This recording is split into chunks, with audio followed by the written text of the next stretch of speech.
News Radio 830 WCCO and WCCO HD Minneapolis, St. Paul, Minnesota's most listened to news and information station.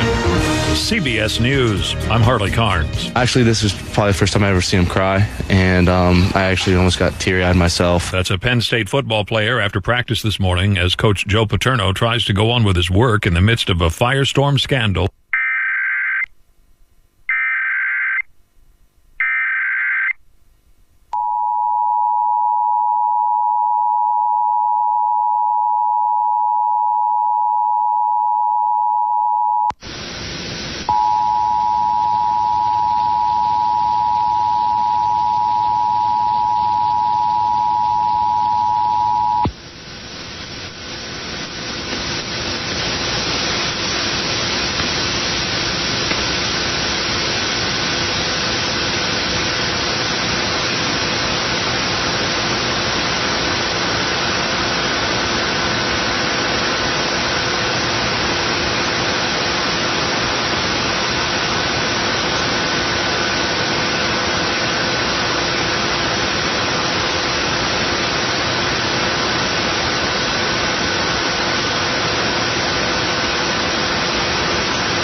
It's time for Prime Minister Berlusconi to go, as Italy's key borrowing rate has spiked to more than 7%, and President Napolitano says financial reforms must happen faster.